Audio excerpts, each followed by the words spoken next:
It is not mentioned once in the Bible. Samaria is, yes. Judea is, yes. Obama and Kerry do not know what they are talking about. And if they do, they are evil. They are. They will assume they don't know what they're talking about. I'll give them the benefit of the doubt. Anyhow, there is no one in the biblical heartland who has not experienced terrorism, either directly or indirectly. 13 years ago, I was coming back from Jerusalem. I was driving my car. Halfway home, the car was hit by a massive hail of bullets. The car went completely dead when the bullets hit. I felt one bullet crash into my left leg. Blood started coming out all over the place. And then I remembered I had my 3-year-old son sitting behind me in the baby seat.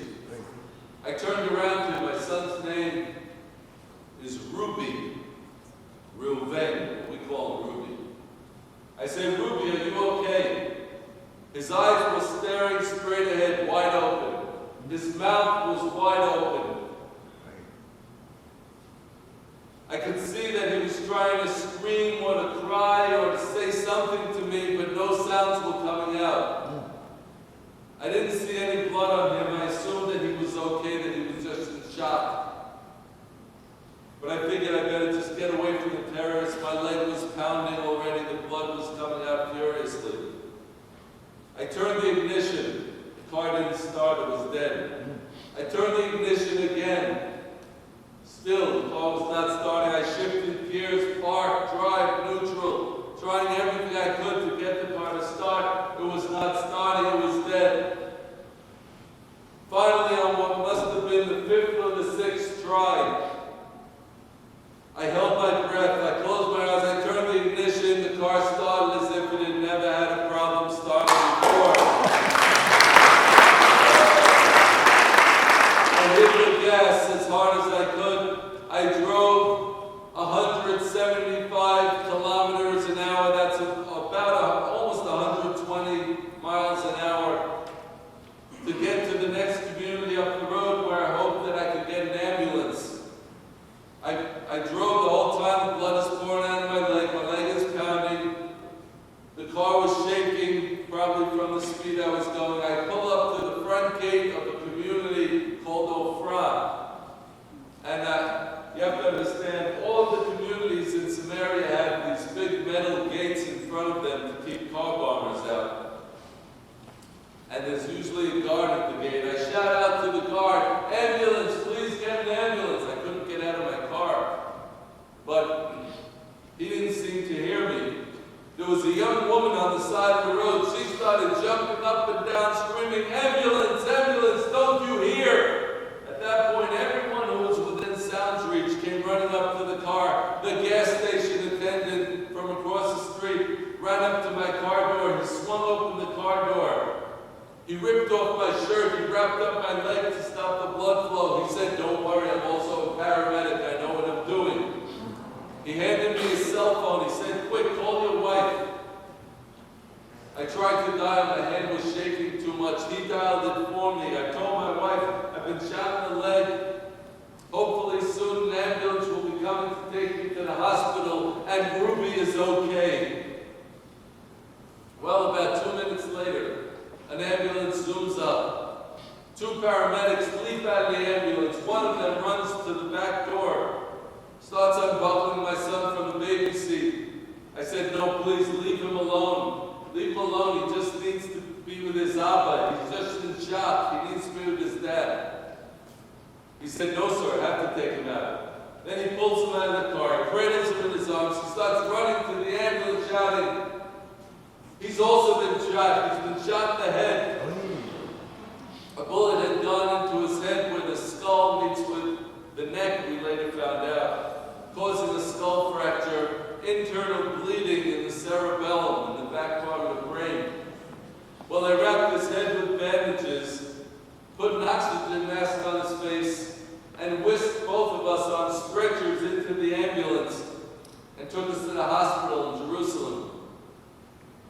get to the hospital in Jerusalem. They put both of us in separate emergency rooms.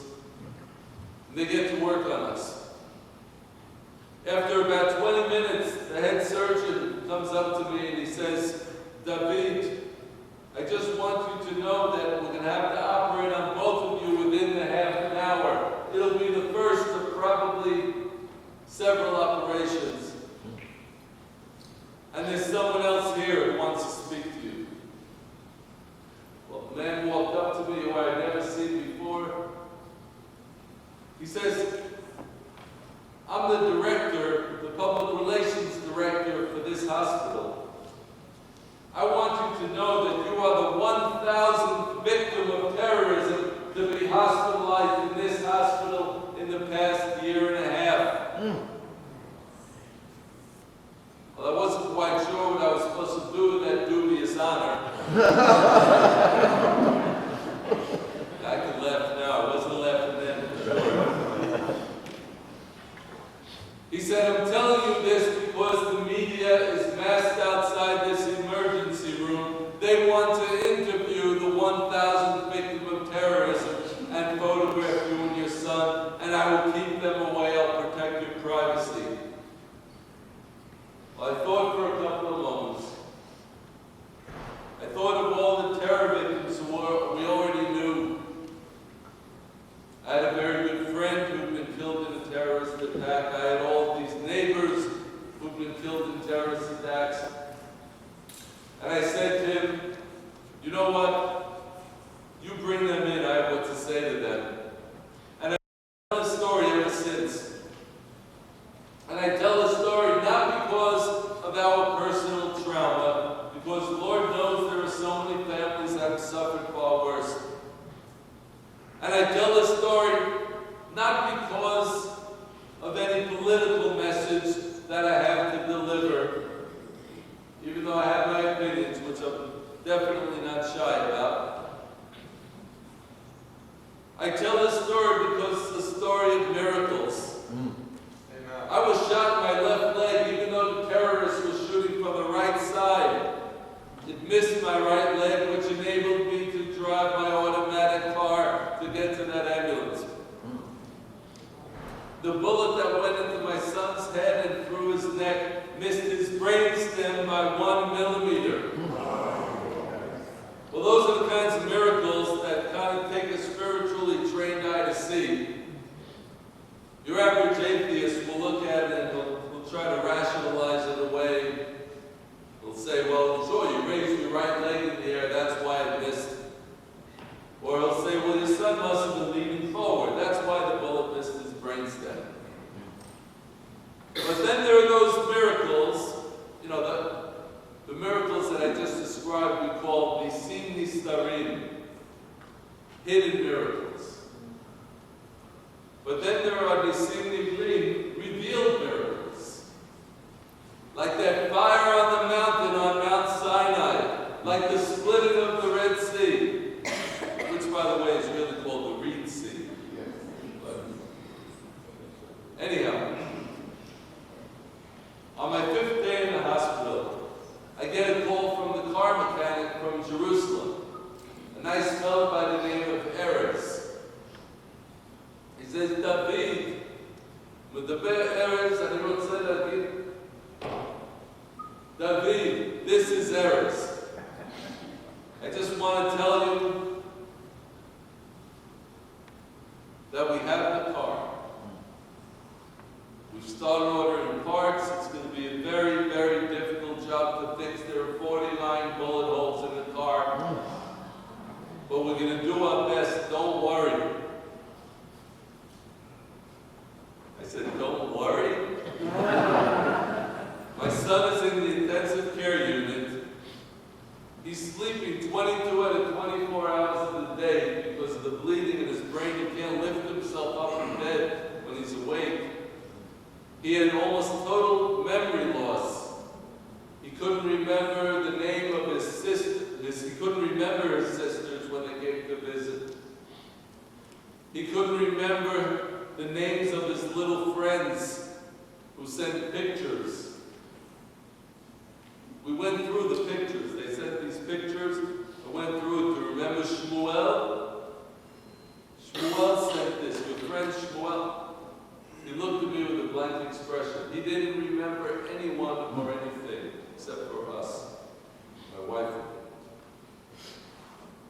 I said to Erez,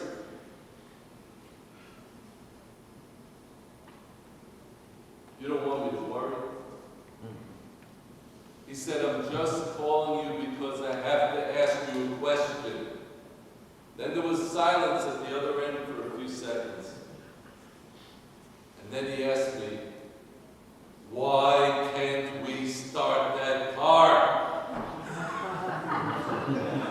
Now I know that the car went completely dead when the bullets hit, and I know I tried 5 or 6 times to get it to start and it wasn't starting. And finally it miraculously started as if it had never had a problem starting before. I know that I hit the gas and I drove nearly 120 miles an hour to get to that ambulance.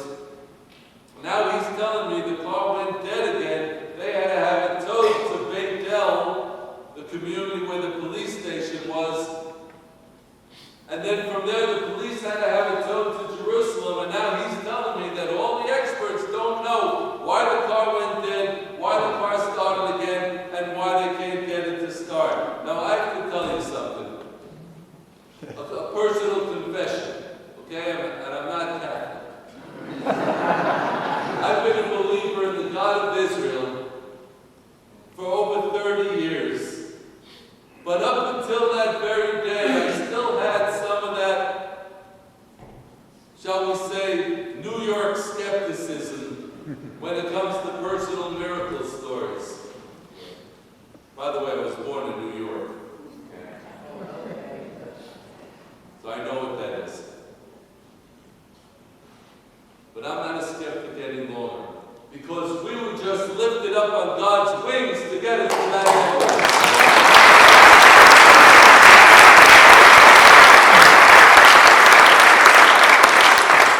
And I knew on that day that God had planted a mission in me.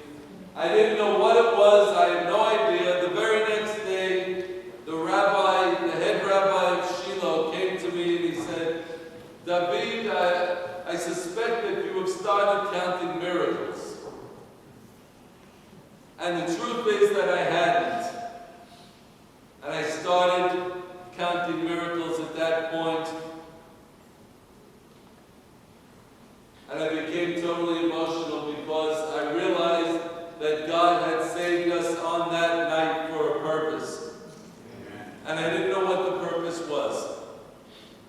I discovered that purpose 3 weeks later when my son finally came back from the hospital, and he would go walking screaming in the middle of the night, like that scream that he tried to make in that car. And then one day, a few days later, I was sitting and I was home on disability, and I'm watching him playing. And he's sitting there with this bandage on the back of his head. And we had this toy car that was big. It was bigger, about the size of this table. And you could actually go inside it. So he was sitting inside this car.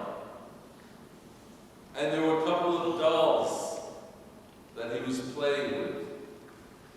And he said, this one is the Abba. This one is the Father.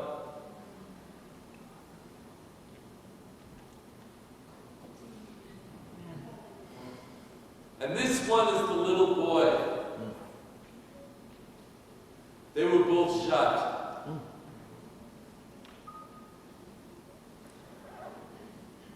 And I realized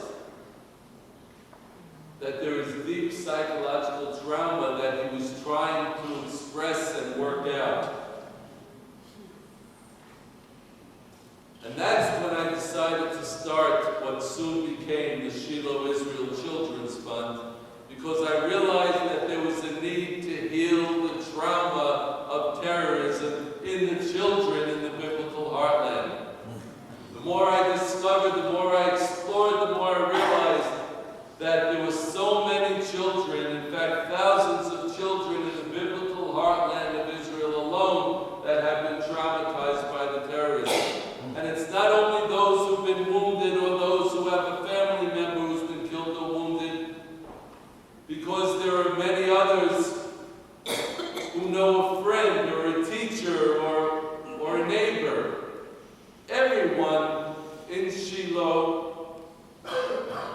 and in most of the biblical heartland, knows somebody who has been killed or wounded in a terrorist attack. And the trauma is very real. So when I established the Shiloh Israel Children's Fund, the goal was to build a therapy center, therapeutic programs, and informal therapeutic programs in an educational complex that would heal the trauma of the terrorism and at the same time to rebuild the biblical heartland of Israel through the children. And that's what I've been doing for the past 10 years. I'll tell you more about that after. But that's the first Islamic tsunami that I was talking about, the Islamic tsunami of terrorism. The second Islamic tsunami is designed to change Western civilization from a Judeo-Christian civilization to an Islamic civilization. And how do they do that? Through demography, through education, through attempts to change the legal system. What does that mean? Demography first.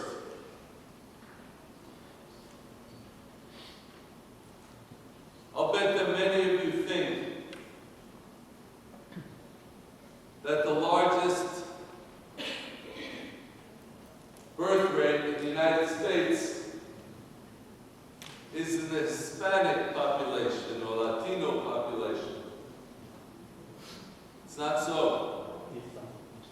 The Islamic population has the highest birth rate in the United States. Your average American family has 1 or 2 children per family. Your average Muslim family has 6 or 7. And sometimes a lot more. Do your basic arithmetic. President Obama is bringing in Muslim immigrants, increasing the number of Muslim immigrants in the United States in leaps and bounds. This process has been continuing even before Obama, but it's probably going to continue after Obama, unless something is done about it. Number 2, education. There are Islamic charter schools throughout the United States. They don't call them Islamic charter schools, they call them harmony schools or schools of excellence in math and science. At last count, I know there is in San Antonio, and at last count, there are at least 47 of them in the state of Texas alone. They teach the philosophy of jihad. And they teach the value of Sharia law, which is Islamic law that oppresses Islamic law that says that you are allowed to beat your wife, that you are allowed to, that you are not allowed to build a new church or a new synagogue or any other place of worship other than a mosque. You're not allowed to renovate any place of worship other than a mosque, according to Sharia law. If a Muslim comes to your town and needs a place to stay, you have to let him stay in your house. I could go on and on. There's a long list.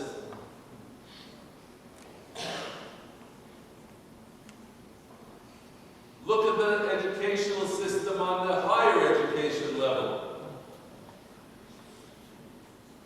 Almost every major university, certainly Ivy League universities in the United States, has a department of Islamic studies where they're teaching the beauty of Islam. There is a very conscious attempt by the Islamic ideologues being funded not just by taxpayer funds, as in those charter schools, but also being funded by countries like Saudi Arabia and Turkey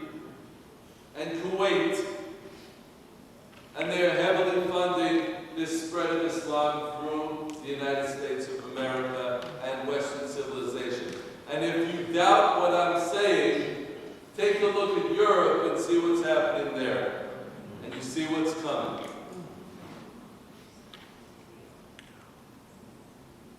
The third way is through the spread of Sharia law, which they are already trying to implement in the United States. I know many of you already know about that. So how do you stop that Islamic tsunami?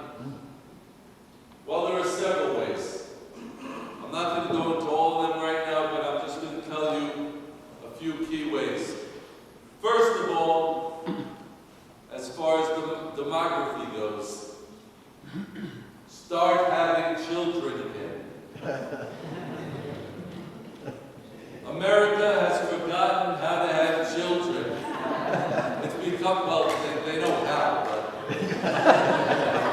it's become a badge of shame in the United States to have a big family. An item of ridicule to have more than one or two children. And if I can spread a little light from Zion, which I believe I'm supposed to be doing, in Samaria and in the biblical heartland of Israel, people have 7, 8, 9, 10 children per family. Okay, there are some with only 4 and 5 and 6. We are winning the demographic struggle against the Muslims in Israel today. Even in Tel Aviv, even in secular Tel Aviv, people are having 2 and 3 children per family. This is what the United States has to do. So those of you who are single, get married already.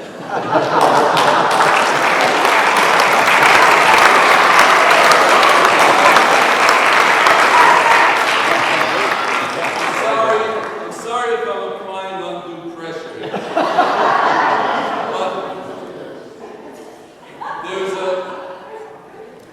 I once heard a great rabbi give a speech to a group of singles. At that time I was single myself. And he said, there are basically 3 things that you have to be looking for in a spouse.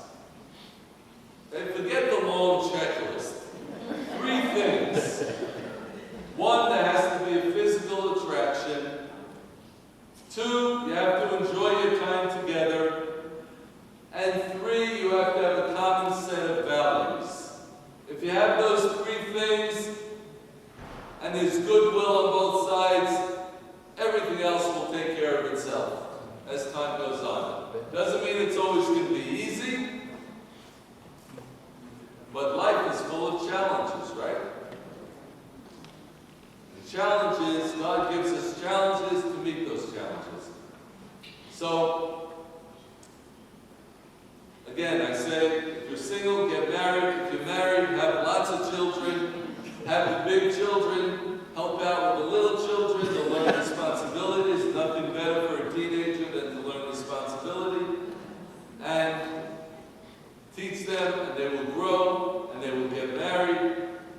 And after they get married, they'll have children also. And then they'll come back and visit you because you're the grandparents. And then they'll leave. And, you know, that's also part of the blessing. That eventually they come and they don't. Anyhow, I'm very serious about this. I'm saying it in a joking kind of way, but I am very serious. America has to have big families again. In Israel, we don't say the expression big families. We say mishpachot bruchot yeledim, families that are blessed with children. So, that's number 1. Number 2, as far as demography goes, get control of your borders again. And when I say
in the war on Islamic terrorism.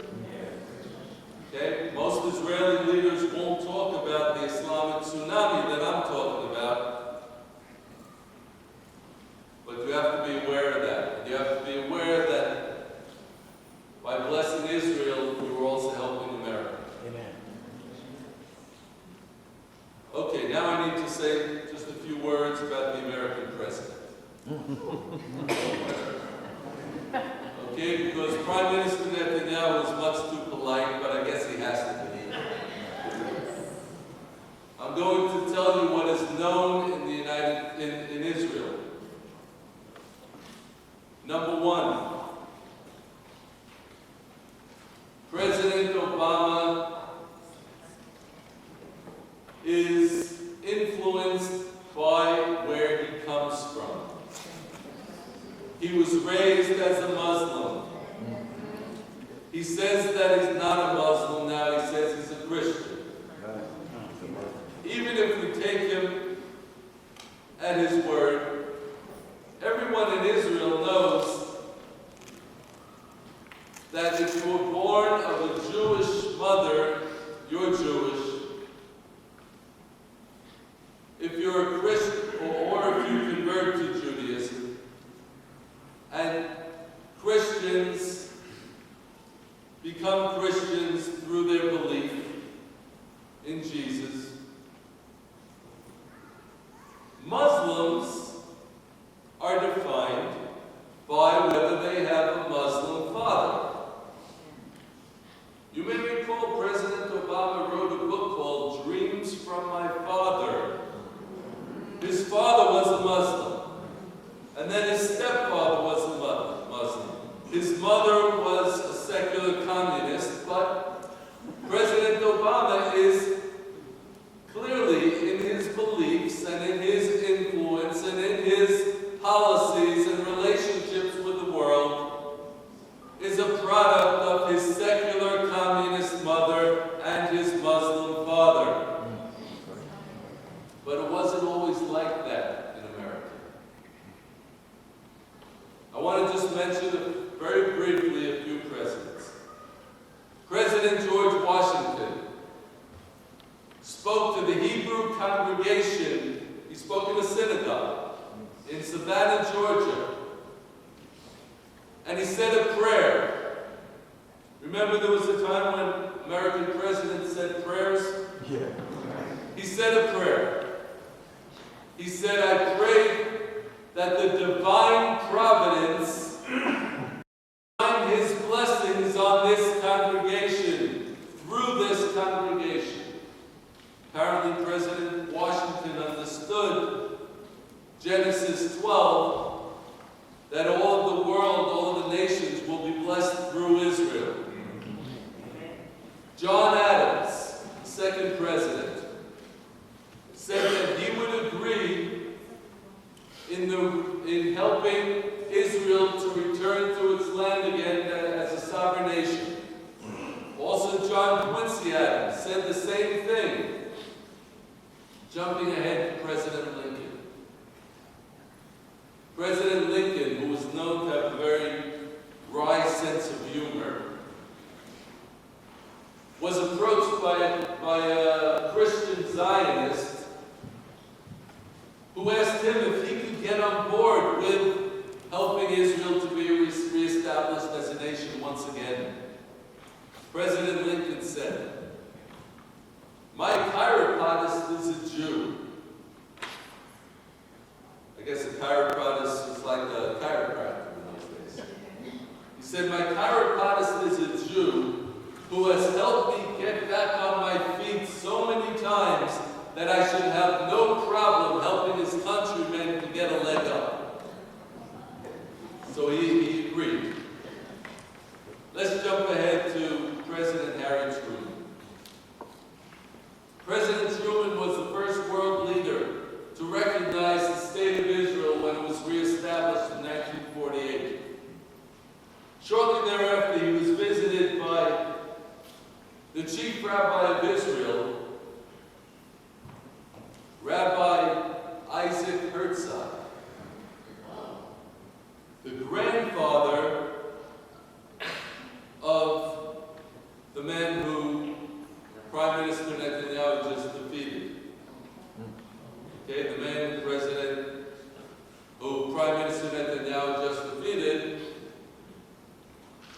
totally secular. And his grandfather is probably turning over in his grave, watching his grandson. Okay, that's not me. The Almighty knows. Anyhow, so the rabbi, the chief rabbi of Israel, Rabbi Herzog, comes, he sits down with President Truman, and he says he came to thank him for all of his support for the state of Israel. The rabbi opens up his Bible, starts reading from the book of Ezra. And what do you think the president did at that moment? What? He pulled out his own Bible. Yeah, President Truman pulled out his own Bible. Yes, there was a time when presidents also carried Bibles with them. And why is this significant? And why is it connected to Shiloh? Because, as I mentioned, there was a prophet named Samuel the prophet. And the people went to him up in arms, and they said, appoint a king over us, and he will rule over us like all the other nations. Samuel the prophet didn't like that idea of appointing a king, because he understood that absolute power corrupts absolutely. But the people wanted a king. Samuel turned to God, which is what a king, what a prophet is supposed to do. He said to him, tell me, O Lord, what should I do in this situation? God told him, yes, appoint a king over Israel, because this is what the people want, but attach conditions to it. One of those conditions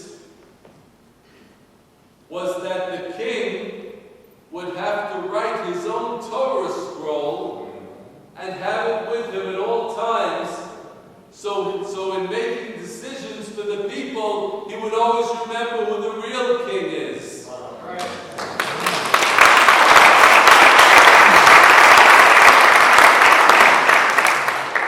President Truman apparently understood this because Harry Truman was biblically connected. He opened up his Bible. The rabbi reads from the book of Ezra about King Cyrus, the benevolent Persian king, who single-handedly, well, to a great extent, donated his finances to rebuild the Holy Temple in Jerusalem. When President Truman heard these words about King Cyrus, he became very emotional. He said, tell me, Rabbi, is it true that the hand of God is in this? Meaning in the rebuilding of Israel in these times. The rabbi looked the president in the eye and he said, the Almighty God put you in your mother's womb so that you would have a hand in rebuilding Israel in these times. When President Truman heard this, he burst into tears. Now remember, this is Harry Truman we're talking about. His campaign slogan was, give him hell, Harry. He was a pretty tough guy. But when it came to Israel, he always became emotional because Harry Truman was biblically connected. And that is our challenge today, to help people to get biblically connected again. Because if you get biblically connected again, then you will bring blessings back to the United States of America.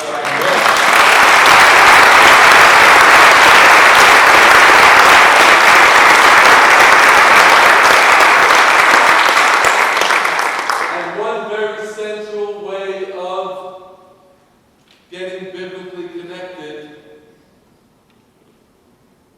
one central definition of getting biblically connected is getting connected to Israel.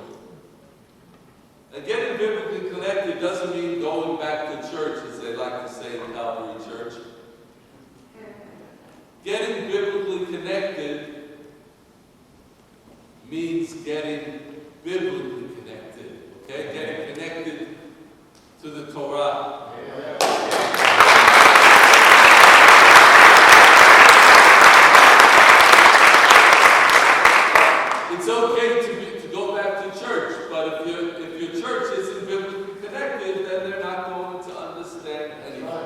about what's happening today in these times.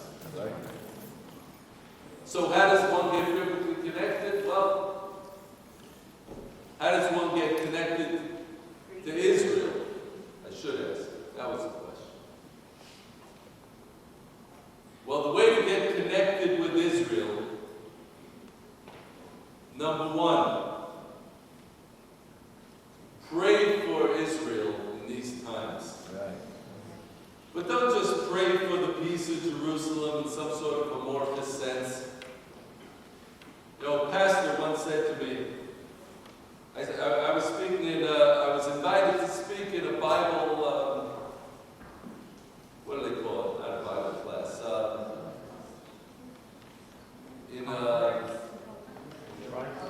No, what do they call those classes in the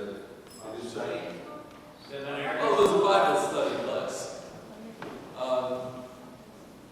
Sunday school, that's what it was.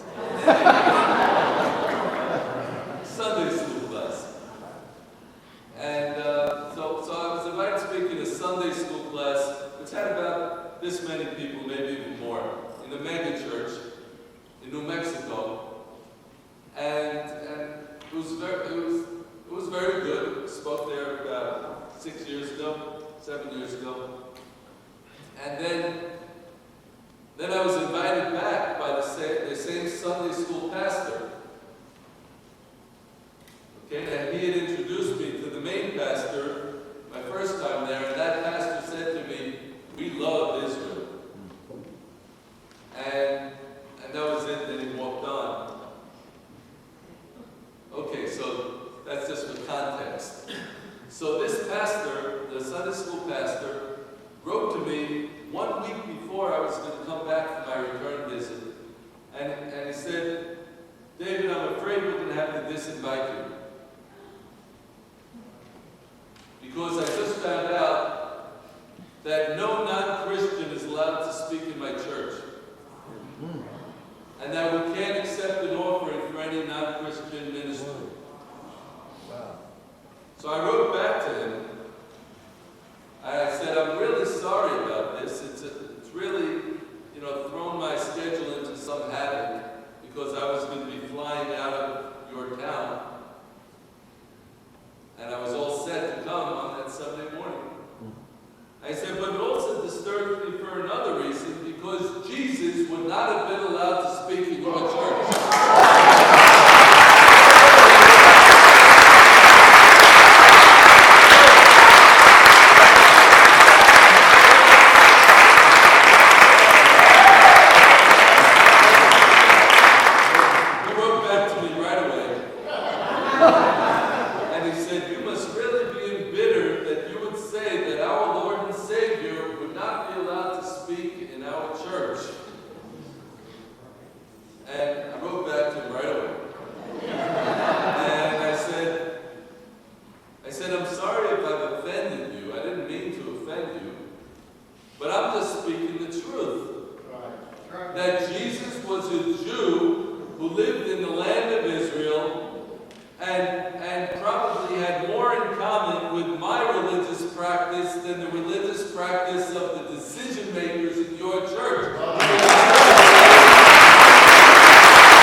how many Democrats, and I don't want to get partisan here, but I don't care how many Democrats or Republicans were standing and giving the Prime Minister a standing ovation in Congress if they support creating a Palestinian state in the biblical heartland of Israel. They are being anti-biblical.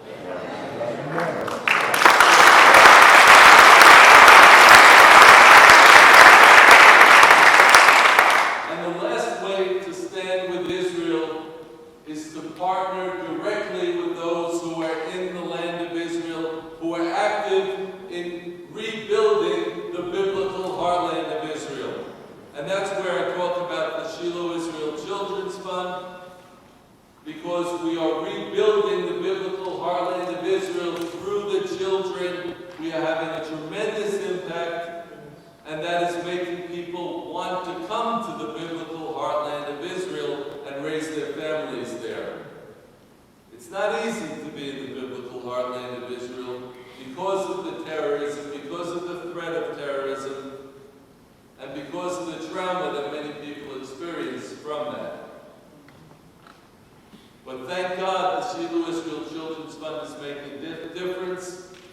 I have a short film I'd like you to see. It's about 10 minutes long.